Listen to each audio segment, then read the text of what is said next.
If I were to poll the class and ask, whose favorite subject is history? I bet very few of you would raise your hand. For me, as a social studies education major, that is one of my favorite things. So today, I'm going to tell you about the history of the Susquehanna County Historical Society, the people who work there, and my volunteer time. So to begin, the founding or the history of this historical society. So the Susquehanna County Historical Society was founded in 1890 by a woman named Emily Blackman.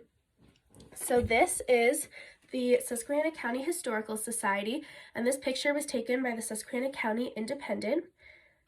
And then one of the exhibits they have is the Emily Blackman room. So this room is completely dedicated to the founder, Emily Blackman, and that you can still find in the museum. And this picture was also taken by the Susquehanna County Independent.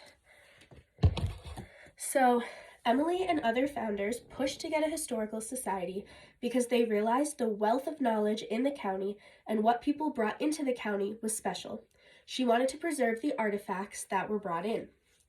A man by the name of Francis Cope pitched the idea of a joint historical society and library. He believed that they had a better chance of success if they pooled the money together to create one organization. This was one of the first joint historical societies and libraries in Pennsylvania and was officially built in 1907. It still was in the same building, joint together, the Historical Society on the top and the library on the bottom floor, until 2017 when the library moved. And now the Historical Society has the entire original building that was built in 1907. So now to move on to the people that work there, there are 3 fully employed workers there, and I got to interview all of them. So all of this information comes straight from an interview with these 3 ladies. The first is Betty Smith, and she's curator. She takes care of the museum and the exhibits. She creates the exhibits. She evaluates new pieces that come in, sees if they need cleaning, sees if they even want to accept them or not. She also applies for grants, and she deals with any emergencies that come up. Then the next is Bonnie Haskavage. She's research assistant. Her main focus is on genealogy. So if people come in and they're looking for information about their family, that would be the woman to talk to, and she'd be able to find information and archives from the Historical Society to help out. She also catalogs things that come in as well as helps people with research when they walk in the door. And then third is Lisa Forber. She's assistant curator, and she completes any job that the curator needs as well as makes the annual journal. So members of the Historical Society get an annual journal sent to them, and she's the one that creates that.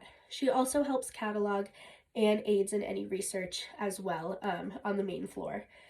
So now my volunteer time there, when I was there, I got a personal tour of the museum, which was so neat. And then I cleaned all of the showcase, the glass in the showcase cabinets. Montrose does a third Friday celebration, and the Historical Society is always open to the public. And so I went the week of third Friday and helped clean all of the glass so that it was sparkling and shiny for the people to come in. So to conclude, we just discussed the history of the Susquehanna County Historical Society, the people who work there, and my volunteer time there.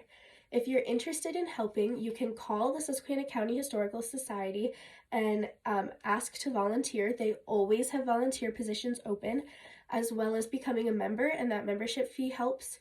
You can support any of their annual events, such as the Susquehanna County Blueberry Festival, which is located in Montrose, as well as just donating money. So any of those ways are good ways to help the Historical Society, who does so much for Susquehanna County.